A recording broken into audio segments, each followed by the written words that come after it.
Ah, Naam. Wapendwa, saa imefika sasa, ile saa ya kujijumuisha na Mungu, na ile masaa ya kujiongeza hekima na ufahamu. Katika kipindi changu cha siku hii ya leo, kwa wale ambao mmekuwa mkinifuatilia na kwa wale ambao mmekuwa mkipata channel yangu, katika kipindi changu cha siku hii ya leo ni kwamba nina mithali zangu ambazo nimezitunga kwa ajili yake Mwenyezi Mungu, na ili kuwapatia hekima na ufahamu, kwa kuwa kila mtu duniani huongea kulingana na yale mambo anajua, na kulingana na alikotoka, na kulingana na ufahamu wa maisha yake, jinsi ambavyo ana ufahamu kuhusu maisha haya ambayo tunaishi chini ya jua. Mimi kwangu ningetaka kusema ya kwamba ni ukweli, Mungu yupo, na sisemi hili ili kuambia kwamba eti sometimes amuamini Mungu yupo, ama sisemi ili kujigamba ya kwamba mimi ninamjua Mungu sana, nimeishi na Mungu. Sisemi haya ili kujigamba, bali nawaambia haya ili kuatia nguvu na kuatia moyo, na pia kuwapatia ufahamu katika kumfuata Mwenyezi Mungu. Mungu yupo na yunaishi nasi siku zote, na Mungu huwa ako presently all the times. Katika rafiki ambaye huwezi ukamkosa wakati wa shida, wakati wa furaha, wakati wa majanga, wakati wa majaribu, ni Mungu, ni rafiki Mungu. Mungu huwa yupo wakati wote, whether uko na furaha, whether uko na huzuni, whether huna marafiki, whether marafiki wamekutenga, whether uko na divorce. Mungu huwa ni rafiki ambaye huwa hamtengi mwanadamu. Huo ni ufahamu wa kwanza ambao mimi kwangu binafsi naweza nikatoa ushuhuda wake. Jambo la pili, naweza nikasema kwamba pia kumaanisha Mungu yupo haijamaanisha kwamba sijamaanisha mahali eti shetani hayupo. Shetani kwa upande wa pili yupo, ambaye pia unatakiwa kuzijua habari zake, kwa sababu usipojua habari za Mungu na shetani, mara moja utakapoingia kwa shida, huenda ukamsingizia Mwenyezi Mungu shida ambayo unaipitia, wakati Mungu hajahusika na shida yako, wakati shetani ndiye amehusika na shida yako. Halafu pia kuna sisi binafsi. Katika dunia kuna wewe, kuna Mungu, kuna shetani. Hawa watatu hutenda kazi katika maisha haya, sababu Mungu jinsi alivyotupenda sisi kama wanadamu, kumbuka kwamba aliona ni vema asije akamcontrol mwanadamu. Na diposa alipokuwa na muumba mwanadamu, aliitisha kikao mbinguni, akasema na tumuumbe mtu kwa mfano wetu. Neno mfano wetu ni kumaanisha kwamba atakuwa uncontrollable, sababu Mungu sio controllable. Mungu sio controllable. Huyu mwanadamu atakuwa kama sisi tulivyo.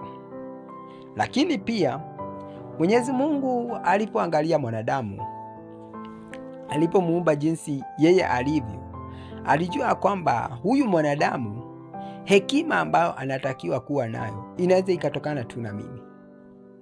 Mwenyezi Mungu alipomuumba mwanadamu kama yeye na mfano wake na sura yake, aliona kwamba ili wafanane atatakiwa kumfunza kila wakati, kila siku, sababu mwanadamu aliumbwa kama umbo.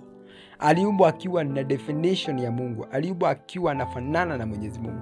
Lakini kumbuka, ndani yake kuliwekwa nguvu za kiungu, ndani yake kukawekwa nguvu za kuumba, kukawekwa vitu vyote, hata magari, manyumba, ndege, vitu vyote ambazo zinatamanisha chini ya nchi ama chini ya jua, zikawekwa ndani ya kichwa cha mwanadamu.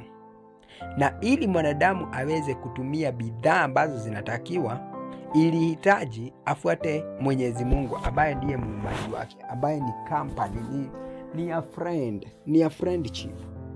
Mungu alikuwa ni rafiki wa mwanadamu toka awali, na mwanadamu angejifunza mengi kuhusu maisha haya na kuhusu kuishi bila taabu, na kuishi kama Mungu mwenyewe jinsi anavyoishi, sababu tunajua kwamba sisi kama Kuna wakati unaishi miaka 80 unasema mara nimechoka na maisha, mara nini, mara kuna shida gani. Haya mambo yote ndio nataka tuongelele siku hii ya leo yalitokana na nini. Sababu unafahamu ya kwamba Mwenyezi Mungu huwa anaishi wakati wote. Si kana kwamba kuna mahali amenena ama kuna mahali ameandika ama hata mimi mwenyewe nikimsikiliza akiongea. Si kana kwamba kuna mahali anasema eti kuna wakati atafika achoke kuishi ama atulie. Hapana, Mwenyezi Mungu ameishi toka dunia ilipoumbwa hadi saa hizi bado tunaendelea. Tuko saa hizi uhai sisi wenyewe katika kizazi hiki. Na Mungu jinsi alivyokuwa miaka ya kitambo bado yuko hivyo hivyo. Hajabadilika. Yuko vile vile. Na anasema ni yeye jana, juzi na leo. Na ili tuweze kuishi kama yeye bila papala, inatakiwa tujue jinsi ya kuishi na yeye. Inatakiwa tujifunze kila siku. Ni kwa sababu gani basi huenda kuna swali ambalo nilikuwa najiuliza miaka kadhaa zilizopita huko nyuma. Nikawa najiuliza hivi, kana kwamba Mungu alituumba kwa mfano wake na alituumba kwa design yake, ni kwa nini basi wakati mwingine kuna wanadamu wanateseka, kuna wakati mwingine pia mimi mwenyewe napitia majanga, napitia majaribu. Nilitaka kujiuliza sana, Mwenyezi Mungu kwani alikuwa na mpango gani katika mwanadamu?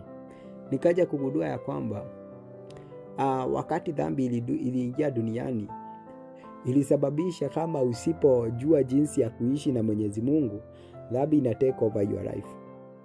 Na hii ndio Wakristo wengi huchanganyikiwa. Hii ndio jambo ambalo Wakristo wengi wamelisahau. Mtu inabaki akisha muamini Yesu Kristo, akisha muamini Mwenyezi Mungu, basi anakoma hapo. Watu wengi wamekuwa hivi. Lakini nitake kusema kuna zaidi ya hapo.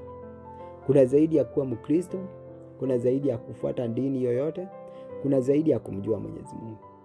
Unapomjua Mwenyezi Mungu leo na unapomjua Yesu Kristo leo, tafuta kumjua kila siku. Tafuta kumjua siku zote. Mimi sineni haya ili kujigamba ama ili kuongea tu maneno yaishe. Bali nawaambia haya sababu nina uhakika nayo. Unapomwamini Yesu Kristo, unaendelea kumtafuta zaidi. Sababu pahali ambapo utafika, useme ya kwamba umemuelewa Mungu, umemuelewa Yesu Kristo, halafu ukose kuendelea kujiongeza ufahamu zaidi. Dhambi ina uwezo wa kutake over. Hata kama umeishi miaka 20, miaka 30, miaka 40 katika Ukristo ama katika kumfuata Mwenyezi Mungu, dhambi inaweza kuwa inakusumbua bado. Na maroho wachafu wanaweza kuwa wanakusumbua. Na haya maneno pia ningetaka tuyaongelelee, huwa yanatokana na nini wakati mwingine. Haya maneno huwa yanatokana na inheritance, nguvu ya inheritance. Watu ambao wamekuwa katika Ukristo miaka mingi wanaelewa kwamba kuna nguvu za inheritance ambazo huwa ni nguvu ambazo huwa zinaendelea kukula jamii miaka nenda miaka rudi. Nguvu za inheritance huwa zinaenda kwa kizazi cha kwanza, cha pili na cha tatu na cha nne, cha wale wamtafutao Mungu na cha wale wenye dhambi. Nguvu za sheria za asili ama za inheritance lazima ziendelee kuwinda. Na pia niseme kwa jambo hili la nguvu za inheritance, Mwenyezi Mungu pia ametoa msaada wake jinsi anavyoweza kutoa. Akatoa msaada wake wa Yesu Kristo ili akuje akuokoe na nguvu za inheritance. Lakini kumbuka ya kwamba kuna kazi ya kufanya. Huwezi kaa kizembezembe. Yesu Kristo haiwezekani yuko kazi kwenu katika kukutoa katika nguvu za inheritance na katika mikwazo ambazo umefungwa na shetani, alafu wewe unarara tu ungoje akutoe. Utaumia. Lazima uweze kuwa active. Na bidii yako, mara mingi tunasemanga bidii yako ndio inakufanya unakuwa sehemu nyingine. Si kana kwamba mimi kwa taarifa yangu mwenyewe nitasema kwamba Mwenyezi Mungu hananga upendeleo. Kiukweli mimi nimeishi naye, huwa namsikiza mara nyingi, huwa ninasikiliza sauti yake jinsi anavyosema, na niligundua kwamba Mwenyezi Mungu hana upendeleo. Hana upendeleo katika maisha haya. Ndio wakati mwingine anatupenda sote sana kiasi kwamba hataki kuruhusu hata moja. Upendo wake ni ule wa hataki kuruhusu hata moja. Sijui kama unanielewa. Hana upendeleo wa mtu mmoja moja, eti haizi akataka kumruhusu, haizi akataka kumruhusu, haizi taka kuruhusu yeyote. Hiyo ndiyo hekima ya Mwenyezi Mungu. Hana upendeleo. Lakini mafanikio katika maisha yetu na mafanikio katika angalau kuishi bila kusumbuliwa na dhambi sana, kunatokana na bidii yetu sisi kama wanadamu. Lazima ujue ya kwamba shetani kila saa yeye kazi yake huwa ni mushtaki, ndiposa anaitangwa adui wa mwanga. Kazi yake ni mushtaki. Yeye mwenyewe kuna masaa anazunguka tu, anakufuatilia maisha yako, atajaribu kuleta signs za dhambi ili kukuweka tamaa. Shetani kazi yake ni kuweka watu tamaa. Anaweza kuja akakuonyesha matendo ya dhambi, akakudanganya ni kana kwamba wale watu walio katika dhambi wanafurahia, ili wakati mwingine ufikirie pia nawe utafurahia. Na unapoingia katika hiyo dhambi, kumbuka amekuvutia kwa tamaa.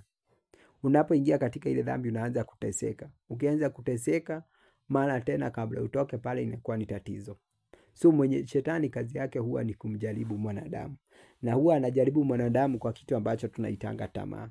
Anakuja, anatafutilia kabisa, anajua tamaa yako hasa ni nini. Anakuja, anaanza kukutafutilia nayo.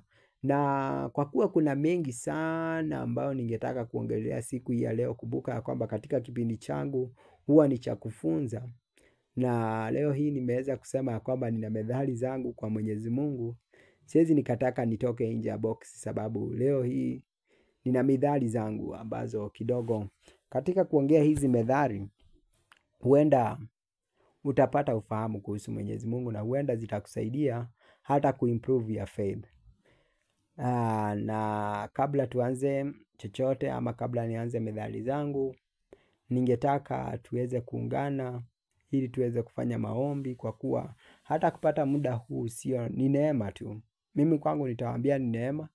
Tukidhani kwamba ni utakatifu wetu, tunachemcha. Hamna mtakatifu hata moja. Mungu peke yake na Yesu Kristo ndio alikuwa mtakatifu angalau. Sisi wengine tumepewa neema, upendeleo, kwa kuwa sijui nisemeje, lakini mimi nitasema jambo hili linanilemea hata kulisema, kwa kuwa wakati mwingine ninapoenda kulisema huwa napatwa na machozi, napatwa na huzuni. Unajua ndugu yangu, kama hujawahi jiuliza swali hili, ningetaka ujiulize. Mwenyezi Mungu, mimi nikiangalia taarifa yake huwa napatwa tu na machozi mwenyewe. Kwa kuwa wakati mwingine nafikiria Mungu kaumba dunia akiwa na nia njema. Akaumba vitu vyote vya kutamanisha. Akampa mwanadamu kila raha ambayo angeweza kumpa. Akampa upendeleo. Alitoa kuliko jinsi ambavyo tulikuwa tunastahili. Kwa kuwa hata malaika mbinguni hawakupewa upendeleo tuliopewa sisi. Hebu piga picha, Mungu amekupea kila kitu cha ambacho ungehitaji kwa kuishi. Kila kitu. Alafu baadaye tunambetray. Jambo ambalo linanipeanga huzuni wakati mwingine nikilifikiria.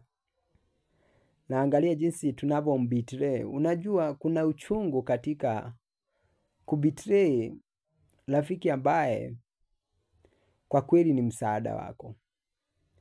Rafiki ambaye urafiki wake sio wa hii dunia. Sijui ni ulinganisha na nini. Maana yake ni urafiki zaidi ya mwana na mzazi. Ni zaidi ya mtoto na mamake. Ni urafiki zaidi ya mahusiano. Ni urafiki mkubwa. Kwa kuwa Mwenyezi Mungu alitoa kila kitu. Na mimi kwa wakati wangu, kuna wakati nilikuja nikafikiria basi Adamu na Eva ndio walipewa kila kitu, ndio maana hiyo ni historia basi. Adamu na Eva ndio walipewa kila kitu, kwa hivyo sasa sisi wengine hatuna la kujivunia, hatuwezi tukasema tulipewa ile chance. Lakini nikaja kugundua Mungu kumbe ni wa maana, design anampea ile chance kila mwanadamu. Hata mimi kuna wakati Mungu ananijia na upendo.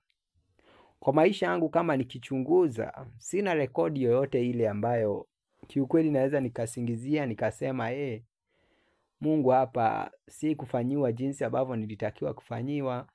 Sina record ambao naweza nikasingizia Mungu nikamwambia Mungu, lakini jameni hukunifanyia hili, hukunifanyia hili.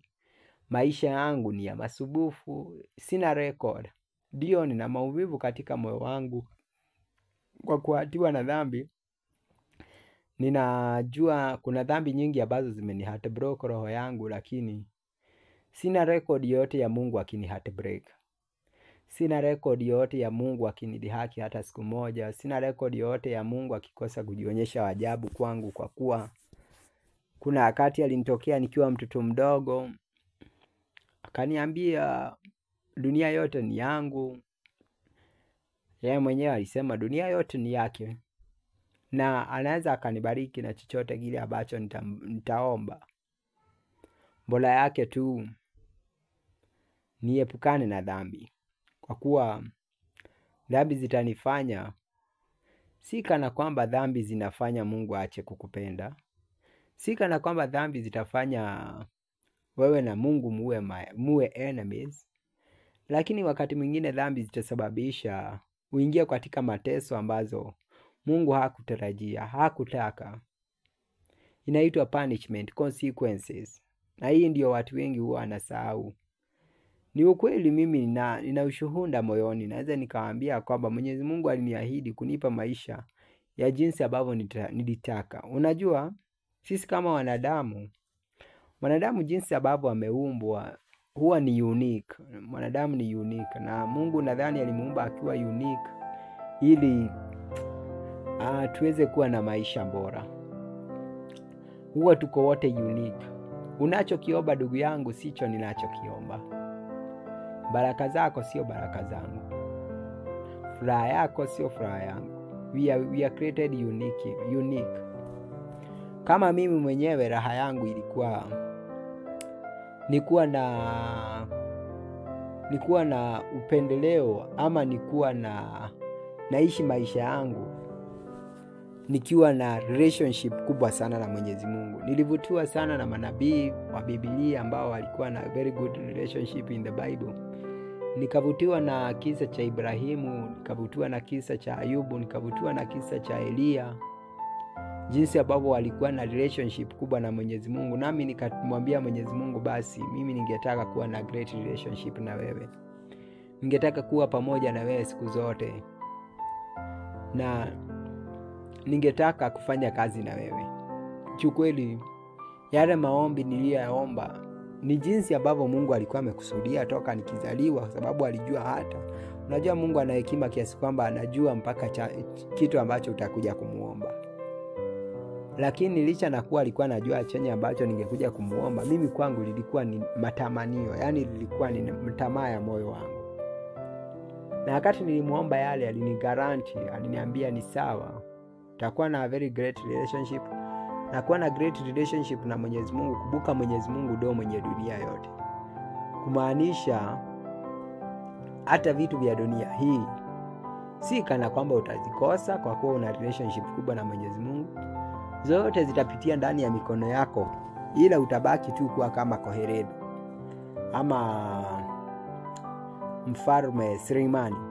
Unajua katika wafalme ambao walipewa vitu mingi sana ni Koheredu na Suleimani. Katika Biblia ninapoangalia visa zao, Suleimani alipopewa hekima nyingi sana na upendeleo wa kupata mali, manyumba, akapata wanawake wengi, alifika mahali akaona kila kitu ni vanity. Koheredu pia akafika mahali akaona pia kila kitu ni vanity. Lakini mimi nilimwambia Mungu, sitaki kuona kila kitu ikiwa vanity. Anijalie hekima lakini iwe na kiasi chake. Anijalie relationship ya kuwa pamoja naye lakini iwe kiasi chake. Sasa ndugu yangu naye nisikiliza, kwa mengi ama machache ambao nimezungumza, ningetaka tuweze kumtanguliza Mungu katika kipindi hiki. Habu hichi ni kipindi pia cha hekima, unaweza ukafahamu machache kuhusu Mwenyezi Mungu. Utakuwa naongelelea taarifa mbalimbali ambazo zitakupa ufunuo zaidi kuhusu Mwenyezi Mungu, jinsi alivyo, jinsi na wewe anavyoweza kukusaidia. Najua kwamba uende una maumivu ya moyo. Najua uende ya kwamba una maombi zako. Ndio maana tuomba kila siku. Wajua kwa nini tuomba kila siku? Kwa sababu Mungu anapokufanyia jambo moja, yani sio mwisho wake, wewe mwenyewe unatamani jambo lingine. analokutendea hilo lingine pia unatamani hilo lingine. Tumeumbwa kama vile unavyokuwa unaona mahusiano jinsi yalivyo. Nature ya mwanadamu ni kuwa unsatisfied creature ambaye wakati mwingine utadhani saizi atakwambia tatizo langu saizi ni kuwa na hela bwana. Kisha zipata zile hela anakwambia sasa tatizo langu sio hela, tatizo langu ni mwanamke. Anapata mwanamke ambaye alimtamani, tena tatizo lake linageuka kuwa mwanamke, linaenda tena kwa magari, manyumba tena. Anapata magari, manyumba tena, mtamanio lake tena linageuka linakuwa sasa ni kuipata dunia. Yaani mwanadamu umeumbwa hivyo. Umeumbwa kutamani kile ambacho hana. Na ndio posa Apostle Paul alipata ufahamu akasema kwamba God, I am not saying this because I am in need. For I know what it is to be in need. I know and have learned the secret of being content whatever the circumstance. Yaani kama ukisoma ile verse, acha kuisoma tu kuipitilia tu, elewa maana yake. Yule jamaa alikuwa na hekima ambayo mimi kwangu naikubali. Sababu yeye alielewa maana ya kuhitaji ni nini. Yaani alijua nature ya mwanadamu iko hivi. Mwanadamu sio kana kwamba utampatia kitu fulani alafu ndo amefika mwisho. Ni kama vile nimesema hapo nyuma mahusiano. Mahusiano jinsi yalivyo. Mahusiano unapatanga ya kwamba mpenzi wako saizi unapoanza kudate atakuwa anatamani sana, ingawa ya vile mnaweza mkaishi pamoja, mnaweza kuwa na raha pamoja. Tena mnapoanza kuwa na raha pamoja tena tamaa yake tena inageuka. Inakuwa mara na tahitaji sasa watoto toka kwako ama mwenzio naye anahitaji kutunzwa, anahitaji kupelekwa out date whatever. Tena ina grow, tena ukidhani ndo amekoma ama ndo amekomea hapo, tena inavuka inakuwa hiyo. Mwenzangu yeye anahitaji hichi. Yaani iko hivyo, tumeumbwa hivyo. It's a nature. It's a human nature. And most of humans nature, most of people like to be understood. It's human nature. They want to be understood more than they want to understand other people. Ama more than they want to understand even God himself.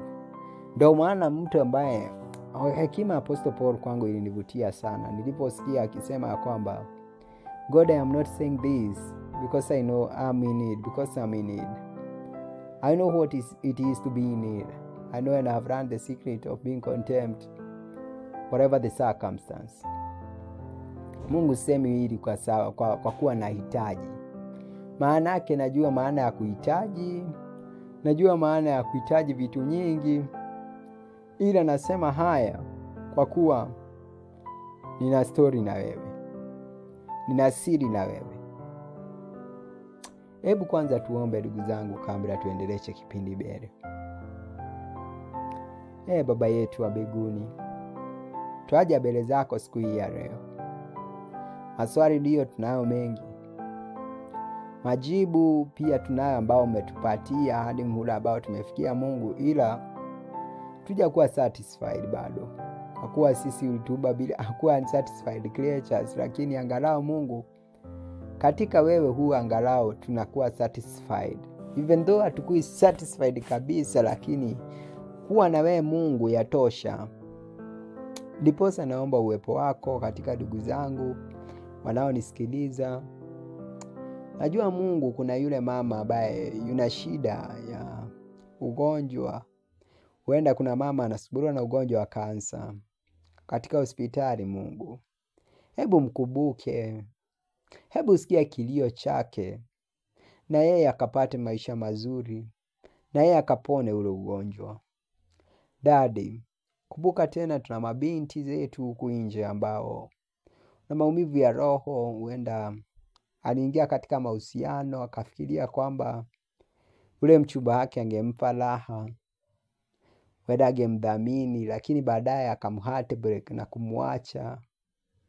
Akamwacha na vidonda za moyo ambazo zinamsumbua siku nenda siku rudi. Mungu, hebu mponye yule binti, mponye yule kijana, mpe amani ya moyo. Kwa kuwa na yeye si eti kazaliwa kateseke. Mungu, sikia kilio chake. Baba, kumbuka pia tuna vijana wenzetu ambao wako katika anasa za maisha, wametekwa na ulevi, usagaji, wametekwa na kuwa hawatumii mahitaji ya wanawake tena, kwa kuwa pia mahusiano yamekuwa sometimes mangumu. Hebu Mungu ingilia kati, kwa kuwa najua mpango wako haukuwa huo. Mungu, mpango wako haukuwa vijana wetu nao wakaanza kuwa warahibu wa masturbation, warahibu wa kuwa na sugar mummies, warahibu wa kukosa kuelewa upendo kama ulipomtoa mwanao wa pekee. Mungu, pia nisahau kuwakumbuka watu ambao wako katika magerezani. Mungu, kumbuka kuna watu ambao wametengwa katika prison, hana baba ama mama, wala mama ambaye anakuja kumtembelea pale. Wenda anaona kana kwamba alitengwa. Mungu, maisha yake spend pale katika prison, ana huzuni nyingi, manake huenda kuna wengine wamefunga gerezani maisha. Mungu, hebu mkumbuke, hebu kuwa companionship na yeye, hebu fikiria jinsi ya kumtendea jambo na yeye angalau akapokea, hata kama ni fadhili zako Mwenyezi Mungu, angalau na yeye akaweza kufurahia maisha tena, kwa kuwa tunajua matendo yote mabaya yatokana na mwanadamu. Mungu, matendo yote yanatokana na yule muovu, na pia tunajua katika dunia wakati mwingine kuna watu walisingiziwa matendo ya ubakaji, walisingiziwa matendo mabaya, na kwa kuwa dunia sometimes inakosa haki, wakasingiziwa na kujipata katika mahakamani, katika prison. Mungu, hebu kuwa baba yao, watie moyo, wasaidie. Mungu, bila kusahau ya kwamba tuna watoto yatima katika nchi hii yetu na katika nchi zilizoendelea zingine. Kuna watoto yatima na watoto ambao hawana mama baba. Kuna wengine Mungu, tunapokuwa tunatembea huku katika capital city, wanalala umle chini dadi, hana blanketi, hana hope ya maisha, kapoteza maybe wazazi wake, ama hata kama wapo amchugulikii, yani yunaishi tu kwa maisha ya huzuni, amelose hope, amekuwa broken heart. Mungu, hebu kumbuka pia wale ni watoto wako, na kama jinsi unavyosemanga familia ya wanadamu ni kitu moja, hebu tujalie Mungu kuwa na udugu. Sababu pasipo udugu, hata katika kuyafurahia maisha hatuwezi. Dadi, kumbuka udugu ndio ambao unafanyanga kuzaliwa wanawake watakatifu ambao wanakupenda, kunazaliwa wanaume watakatifu ambao wanakupenda. Na katika udugu kuna kuishi siku nyingi, kuna kuishi bila stress za maisha, bila misongo. Hebu Mungu, jaribu ufanye jambo. Dadi, pasipo kusahau ya kwamba muna wenzetu kule ambao ni dada zetu pia, nao wanafanyishwa kazi baya na shetani. Dadi, kazi yake ni kuvaa nguo fupi, kulala mtaani akifurahisha wanaume. Hebu wakumbuke nao wale dadi. Hebu ufanyie jambo pia ili nao waweze kufurahia maisha haya, manake sio haki ya msingi ya kuwa eti kalala na huyu, kalala na huyu, kalala na huyu. Hana upendo wa moyo baba, hana ule upendo wa kupenda mtu moja, yani hana upendo ndani yake. Shetani kashamdanganya upendo, kashamnyang'anya upendo, amebaki tu kuwa kama kiungo cha kutumikiwa na shetani. Hebu Mungu wasaidie. Najua wakati mwingine kuna wengine wanafanya yale matendo kwa kulazimika dadi, kwa kutafuta riziki na maisha mazuri dadi, ambao walinyang'anywa na shetani. Lakini dadi, kwa kuwa una njia nyingi za kumsaidia mwanadamu, hebu pia wale fikiria jinsi ya kuwasaidia dadi. Mimi ninakufahamu na nakujua vizuri. Kama ukiamua kuwasaidia watu kundi fulani, unawasaidia dadi.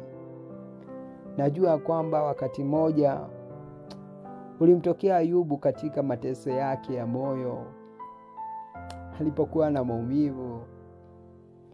Na dadi ukamuuliza, ni nani huyu atiaye mashauri giza kwa maneno yasiyo na ufahamu?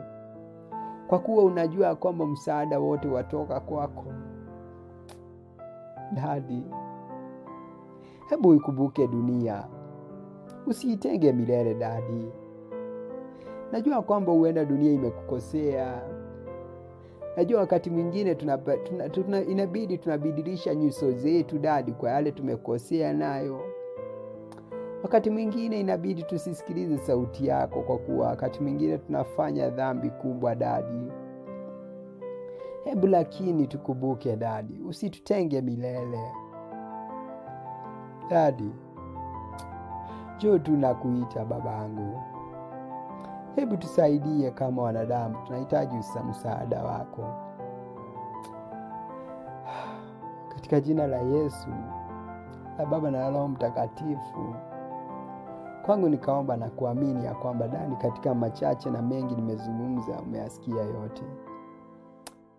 Tutendee kulingana na hekima yako dadi, na kuaminia. Mtendee kila mmoja jinsi kwa kadri ya mahitaji yake. Katika jina la Yesu, la Baba na Roho Mtakatifu, mimi naomba na kuamini, amina.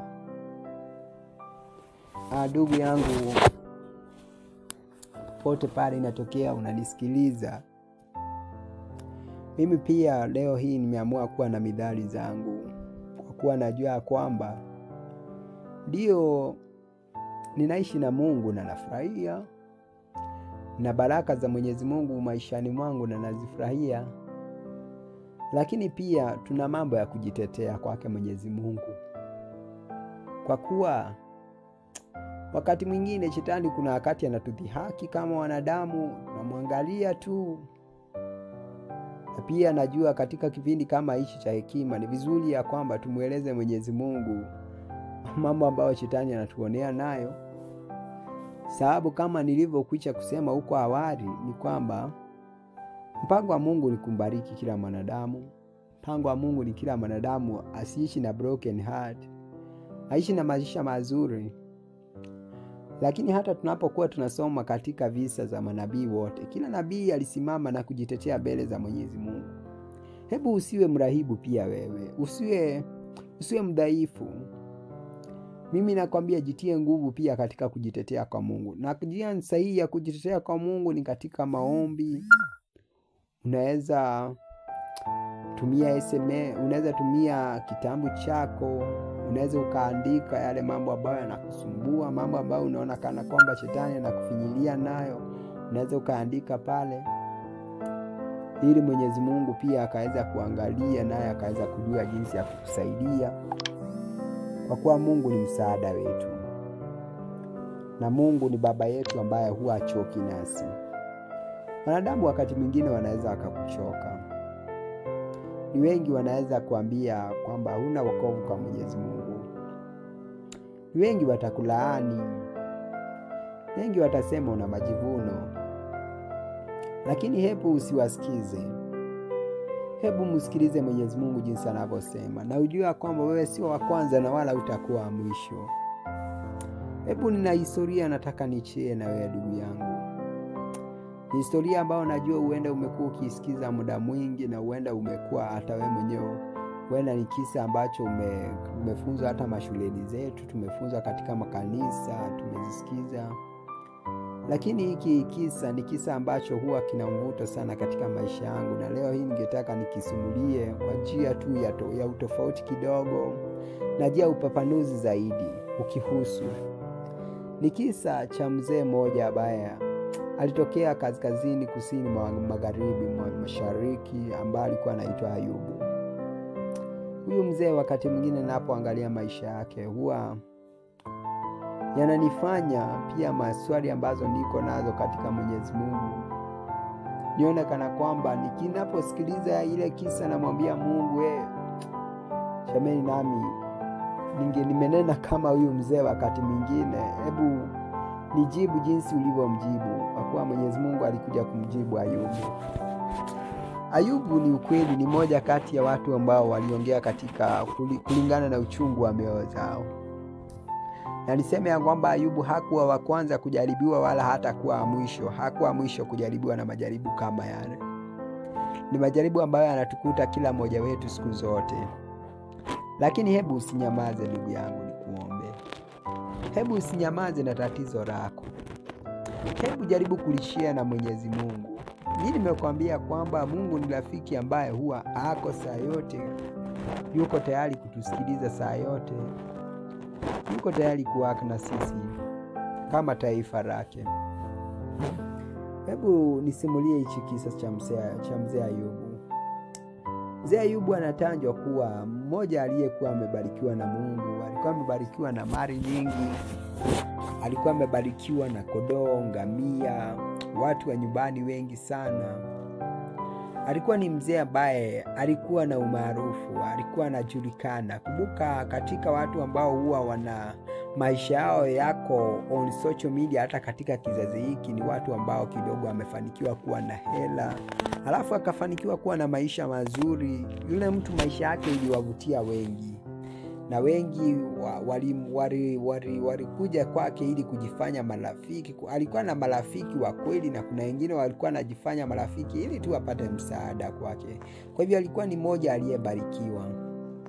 Halafu huyu mzee alielewa siri ya kulinda mali zake na kulinda upendo wake na Mwenyezi Mungu. Kwa kuwa mimi kwangu ninaposoma kisa cha Ayubu, siangalii sana sehemu ya kuwa na mali nyingi, siangalii sehemu ya kuwa na vitu vingi. Mimi naangalia upendo aliokuwa nao na Mwenyezi Mungu.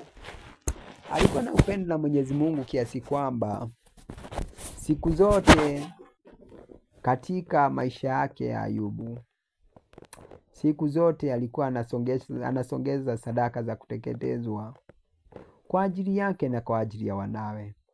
Kwani alikuwa anasema kwamba yamkini Bwana, wanangu hawa nao huenda wametenda dhambi na kumkufuru Mwenyezi Mungu. Hebu ngoja niwatolee pia sadaka ili wafunikiwe dhambi zao kwa neema.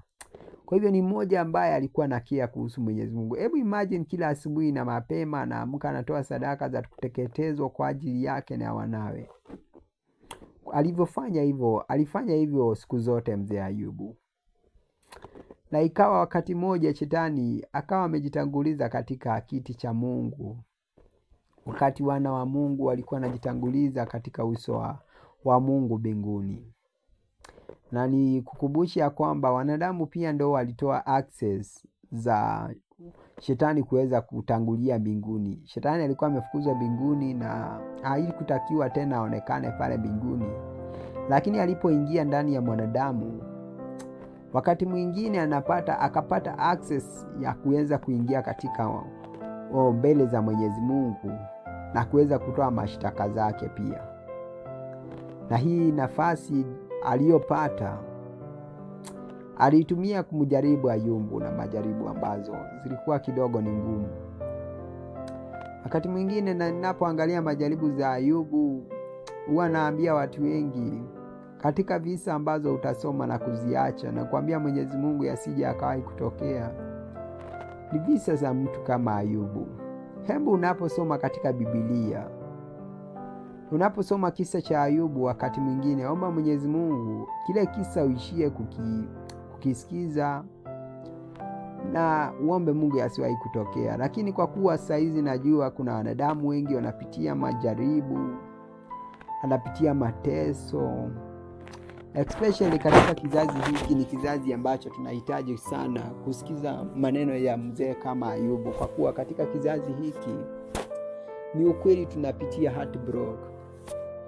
Ni ukweli kuna watu ambao wameingia katika mahusiano na akawa heartbreak. Mimi pia ni mmoja wao, ya kwamba kuna wakati nimeingia katika mahusiano ya marriage, kawa na ndoa nzuri, ila Shetani akaamua kuishambulia kwa kukosa watoto, na ile ikawa inasababisha wakati mwingine tunakuwa na downfall. Na yale ni majaribu ya Shetani ili kutuacha na heartbreak. Lakini pia nimshukuru Mwenyezi Mungu kwa kuwa huwa achelewi. Huwa ni msaada siku zote. Hata wakati ambao tumepitia majanga, imagine Mungu ni rafiki ambao utamkuta umwambie Mungu, kwa nini nimedhihakiwa, kwa nini nimetendewa haya? Mungu atakwambia basi mwanangu, tulia. Vita sio yako, ni yangu. Nitaipigana ile vita. Lakini ndiposa Mungu akwambie hivyo, inabidi na wewe ujiongee, usikae kizembe, usikose kumpelekea taarifa za shida zako. Nenda kamwambie Mungu, hili na hili linanisumbua ndani, nifanyeje? Hebu tuendelee mbele na kisa. Mzee huyu, wakati ambao shetani anajitanguliza katika kiti cha neema cha mbinguni, akawa Mungu alipomuona shetani, moyo wake ukaghadhabika. Hivi akamuuliza maswali, akamuuliza, umetoka wapi wewe? Shetani na yeye, kumbuka kwamba ana maswali, ana majibu zake za kuchanganyikiwa tu, sababu hata yeye anajua hakuwa na access za kuwa mbinguni. Sema, nimetoka katika kuzunguka huku na huku na huko. Mungu basi akambana na maswali, akamuuliza, je, waweza kuwa umenionea mtumishi wangu Ayubu, kwa kuwa hamna aliye kama yeye duniani, mtu mtakatifu, mwelekevu, mmoja aliyemcha Mungu na kuepukana na uovu siku zote. Shetani akamcheka, akasema kwamba katika taarifa ambazo unanipa kiukweli sikubaliani nazo, ni taarifa za mzee Ayubu huyo naye msema huyo. Mungu kamuuliza, kwa nini unasema hivyo? Shetani kamwambia, yule ukamzingira tayari kwa ukingo pande zote, mali zake nazo umezingira. Yaani hata sisi wenyewe tunapojaribu kuleta majaribu yetu, tunapata umemzuilia. Je, hukumbariki? Je, huja mzingira kwa ukingo pande zote? Je, huja linda mali yake? Je, huja mbariki? Yaani kuna yeyote kama Ayubu duniani? Yaani mtu kama yule kwa kweli utatoa wapi sababu ya kukufukulu jamani? Yaani utatoa wapi sababu ya kukufukulu ama kukutukana, yani kwa kifupi? Utatoa wapi? Yaani yeye mwenyewe tayari kabarikiwa. Kwa hivyo yule jamaa ana ushujaa wote wa kukwambia nakupenda, ila tu mimi nakwambia Mungu, katika watu ambao hakupendi duniani, yule mzee hakupendi. Yaani kinachokufanya uone akiwa special sana, hizo mali ulizompa ndizo zinafanya uone kama mtu special, ila kama wengine tu yule jamaa naye. Haya, Mungu kamuuliza basi. Shetani kamwambia, haya, yaani kitaka kujua yule hakupendi, hebu jaribu uguze mali zake, uguze vitu vyake alivyonavyo, halafu baadaye utamwona akikufukulu ama akikutukana mbele ya macho yako. Utaniambia tu, mimi niko hapa. Mungu kamwambia shetani, basi badala ya kesi nyingi, nenda basi ukamjaribu, guza mali zake, lakini usiguze yote alivyonavyo. Shetani basi katoka, furaha ya kutimizwa yake ya moyoni. Kumbe alikuwa na nia yake. Yaani unapoangalia jinsi ambavyo alivyomkujia Ayubu jamii, mimi huwa naangalia na mwambia Mungu, katika vitu usikubarishe, usiwahi mpatia shetani permission kama ile tena. Yaani hili jambo, watu wa Mungu kokote mnaponisikiliza, hebu ombeni ya kwamba shetani asije akaipewa access kama alizopewa na Mungu wakati wa Ayubu. Sababu hata Mungu mwenyewe alishadhibitisha shetani kumpa access ni kama vile kupea panga adui yako. Yaani unampea panga adui yako ambao unajua ana kisasi ndani ya moyo wake, ambao unajua ile panga kabisa atakukatakata nayo. Yaani wewe unampea, yaani mimi sijui nita explain aje, lakini tumuombe tu Mungu access kama zile shetani aache kupewa, kwa kuwa zile access ndizo access ambazo anatumianga kuangusha Wakristo na kuangusha watu wa Mungu, ili watu wa Mungu waonekane kuwa na hatia wakati hawana hatia. Hebu piga picha jinsi ambavyo shetani alivyomkujia Ayubu. Lakini pia hebu tujitie nguvu. Hebu tujitie nguvu, angalau tuna moja jamaa aliyekuwa shujaa. Hebu tuwe katika kizazi hiki pia tuna moja wawili ambao watasimama kama Ayubu. Hebu tusiwe legelege. Mimi siombi ya Ayubu ya kupata, lakini nasema japo yakikupata ama kibahati yakikupata, hebu jipe nguvu. Hebu mama kama yuko pale hospitalini, hebu jipe nguvu kama mzee. Hebu kakangu kama unapitia majaribu, kiukweli majaribu kwako ni kama moto, hebu jitie nguvu. Hata kama unasubuka wiki nzima na unapofurahi siku moja, yani hata ile siku moja shetani anaifanya kuwa ya huzuni, hebu jipe nguvu katika Bwana kama huyo mzee. Unajua kwamba pia wewe Mungu atakutembelea siku moja. Kuna siku tu atashindwa, kwa kuwa hashindi siku zote. Na neema ambayo tulio nayo ni kubwa sana katika Mungu. Unajua neema ambayo tuko nayo katika Mungu ni kubwa kwa sababu gani? Kwa sababu huenda shetani akakutesa kwa miaka nyingi sana na akadhani hautakuwa na access tena, lakini kwa neno moja tu lako la kutamka, Mungu njoo unisaidie. Yaani neema ya Mungu ni kubwa kiasi kwamba hata kama ulikuwa umemkosea bado atakuja kukusaidia. Bado atakusamehe. Huyo ndio Mungu tunayemsabu. Usije ukaona mashaka kwa kuwa ulishamwabudu shetani tayari. Jua ya kwamba Mwenyezi Mungu hakukuumba umwabudu shetani. Kwa hivyo na wewe ukarudi upande wa Mungu, atakupokea kwa kuwa hakukuumba. Yeye hakukuumba umtumikie shetani. Na nitake kukuambia kitu kingine ndugu yangu unayenisikiliza. Nisikilize na usikilize kwa makini.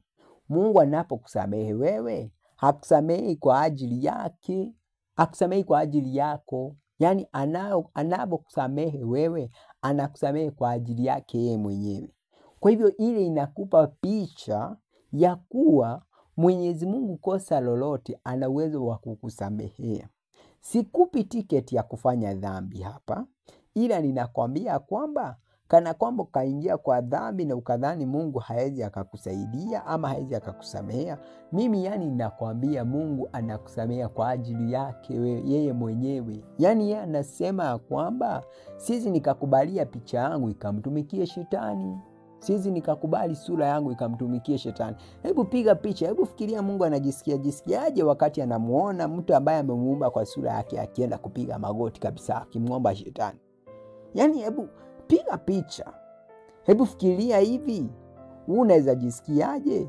Mtoto ambaye anafanana nawe, mtoto ambaye ana sura moja nawe, ni mwanao yule. Halafu unamwona akipiga magoti kwa adui yako kabisa ili apate msaada. Hebu niambie utasikizaje? Kama mzazi utajisikia vibaya Haya basi, Mungu anasikia vibaya mara dufu. Basi usiwe na shaka kumwendea Mungu. Jua kwamba Mungu atakusamehe haraka sana kwa kuwa anakusamehe kwa ajili yake. Hiyo ninakupa tu kama zawadi ya siku ya leo. Elewa hiyo na uitunze moyoni mwako. Hebu tuendelee kuangalia kisa cha Ayubu. Jamaa alikuwa ametulia nyumbani mwake mle. Hana shaka. Wakati wa mchana mara moja kaletewa taarifa. Kaambiwa jameni mtumishi wake yule anamletea taarifa. Tukatachunga kodoo huko chini, wezi wamekuja, wamewaua watumishi wako kwa mapanga ya ukali. Alafu tena wakakimbia na buzi wote, kodoo wote hesabu hamna, buzi wote hesabu hamna. Jamaa anauliza kitu gani katokea mmo? Hajakaa sawa. Mwingine anakuja, taarifa moto zaidi. Wenzangu kule tulikuwa tunashunga gamia. Sasa mimi sijui Wasemba katoka wapi. Hii kundi la Wasemba wamekuja wametuchambulia, wakaua watumishi wako, tena ngamia yote hamna pia. Jamaa anauliza pia ngamia hamna? Yaani nyinyi vipi kwa endaje? Hajakaa sawa. Mwingine anakuja anamwambia, kabla ustaajabu hayo mzee, ngano yote jameni hamna, moto wa Mungu kachuka, upepo wa moto kashuka kachoma ngano yote katika shamba, hamna ngano, hamna tegemezi. Laudi hii labda tukastaafu, hamna cha kukura humu. Mzee anauliza hivi, kuna shida gani inayonitokea? Yaani mzee hajakaa sawa, hajatulia, njoiwa au kujiwa na mwingine naye anamwambia jameni, taarifa ya kushtusha kabisa. Mzee, jameni, leo hii wanao wakaenda kwa ndugu yao mkubwa katika chakula cha mchana, mara upepo wa Mungu ukaipiga ile nyumba kona zake zote 4. Ile nyumba ikabomoka na kuangukia wanao. Jameni, tunapoongea hivi hamna hata mmoja aliye survive. Yaani wote kafariki, wanao wote hamna. Mzee akashindwa sahaya. Jameni, kalalua joho yake mzee. Kalalua joho yake. Jambo la kwanza, ile inaonyesha uchungu aliousikia. Kwa kuwa kama ni wa kizazi hiki, mimi sikudanganyi, angepata hiyo nguvu ya kulalua joho yake, angekuwa na okoto huko hali mahututi huko katika hospitalini, akiongezwa maji na damu. Saa hizi kizazi cha sasa hii aambiwe tu biashara yake tu, hata wachana na mingi, biashara tu imeungua moto. Anaokoto humo hospitali humo. Hebu tujaribu kujitia nguvu. Hebu tujue kwamba hizi vitu mali tulizo nazo jameni, zote zilitoka kwa Mungu. Na yani siku kama shetani akizivuvutisha, hata akavuvutisha zote, kama Mungu hizi mali zote aliziumba kwa siku 6, je, hana uwezo wa kuziumba tena hata kwa siku 1? Mali yako kidogo, tuseme biashara yako kidogo, hebu piga picha. Mungu aliumba dunia nzima yote unavyoiona hivi kwa siku 6. Hebu fikiria biashara yako anatumia muda gani katika kuirekebisha, hata kama shetani kaishambulia. Hivi ndiposo uende ukaongezwe maji na damu. Hebu jipe nguvu katika kumtafuta Mungu, ndugu yangu. Ayubu kashika uchungu wa moyo, lakini pamoja na yote kasema basi Mungu alitoa na Mungu ametoa. Jina la Bwana litukuzwe. Yaani Mungu alitupa na Mungu kachukua. Jina la Bwana litukuzwe. Na akaendelea kumtukuza Mwenyezi Mungu. Ikawa shetani pale alipata heartbreak pia. Aliumia, ila sasa hakutaka kuonyesha ameshindwa, bado alienda kupeleka upinzani. Wakati mwingine wana wa Mungu kajitokeza mbele ya kiti cha rehema cha Mungu. Mungu kaangalia, kamuona shetani tena. Kakadhabika tu, kamuuliza, "Umetokea wapi tena?" Shetani naye yule pale kakarimbia kiti, kasema, "Nimetoka kuzunguka humu na humo." Yaani hata aliti taarifa asemi, "Nimetoka kumchambulia mzee na nimeona hatingisiki." Yaani namwambia mimi nimetoka kuzunguka humo. Mungu namuuliza, basi natumai ya kwamba umenionea mtumishi wangu. Yaani hata after kunipa maneno zako zote, hata after kunichochea ili nimwangamize pasipo sababu. Yaani umeona ustimilifu yake yule jamaa? Umeona jinsi anavyonipenda? Nilikwambia nina wa kwangu, acha tu kuniletea taarifa sijui wanadamu kafanya, sijui ukafanya. Nilikwambia nina wa kwangu. Umemwona Ayubu? Shetani kaona Mungu amejipiga kifua sana yule mzee. Shetani kamwambia, tulia. Ngozi kwa ngozi, nyama kwa nyama. Binadamu atafanya chochote kwa ajili ya uhai wake. Wewe hujamtishia vizuri. Yaani umeniruhusu tu kuguza vitu vyake, ila si saa bado yeye amebakia na nafuu, ana afya njema. Yaani anajua tu utamlipa. Yaani yule katika watu ambao kiukweli tunaweza sema wanakaushujaa hivi kakuonyesha kana kwamba anakupenda ila hakupendi, ni yule mzee. Ngozi kwa ngozi.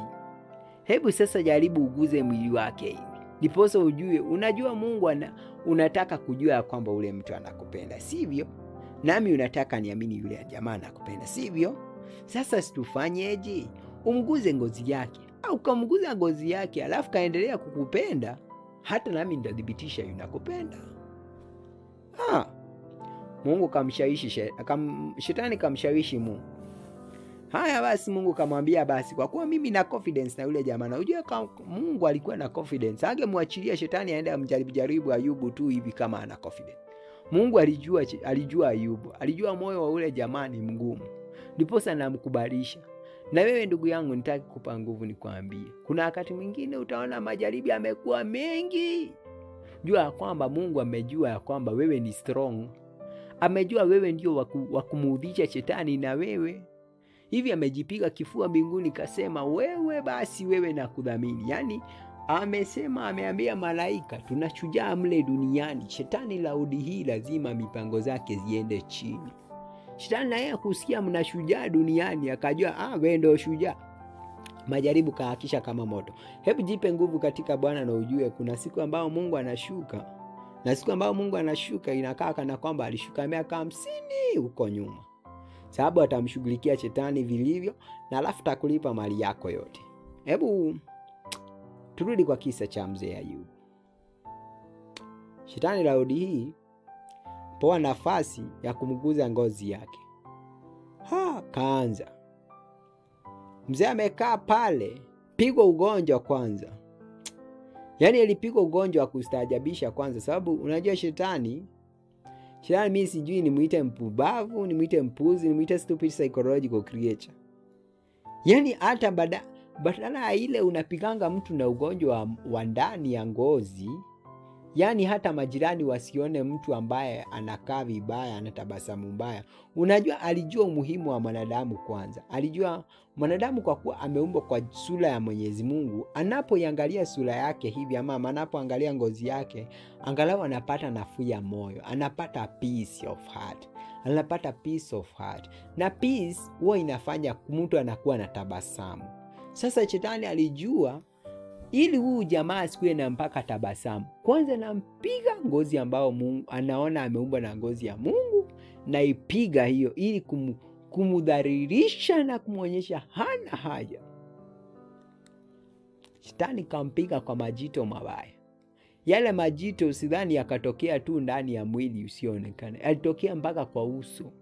Yaani wewe ambaye mama uko katika hospitali, wamesha kukata mguu wako, ama wewe ambaye umeungua mwili wote, una maumivu, ama wewe ambaye una ukimwi, hebu nikwambia kwamba hamna ugonjwa ambao Mwenyezi Mungu hawezi akakutibu. Usiwe na mashaka. Kama Mungu kamtibu Ayubu, wewe ni nani anaweza akakutibu? Hebu soma kisa cha Ayubu ili uelewe ugonjwa ambao naongelelea. Yaani jamaa alipigwa kwa majito mabaya. Ugonjwa tangu dunia ilipoumbwa hadi saa hizi tunapoifikia, ugonjwa ambao haujatokea kupatwa na mwanadamu yeyote, ndio yule mzee alipata. Majito mabaya yakaanza kutokea. Tena yale majito la kustaajabisha, alikuwa anatoa uzaa. Mke wake yuko busy pale kutoa zile majito, kuzimimina. Mzee akafika mahali akakosa uvumilivu. Akanena akasema, nitaongea kwa habari ya uchungu wa moyo wangu. Je, mimi ni nyangumi hata ukaweka walinzi juu yangu? Naanza kumuuliza maswali Mwenyezi Mungu. Akamwambia, basi usinizuilie, niache ninene na mimi. Nitaongea kwa uchungu wa nafsi yangu, nitalia kwa uchungu wa roho yangu. Je, maisha yangu haya yalikuwa ya nini? Yalikuwa na faida gani? Basi na ulaaniwe ule usiku ambao ulitungishwa mwanamume duniani. Ule usiku ambao mamangu alipokea mimba yangu, huu usiku ulaaniwe. Ule usiku ambao ulisema mwanamume ametungishwa mimba, hebu hiyo siku ilaaniwe. Isionekane mwangaza katika siku hiyo. Kwa maana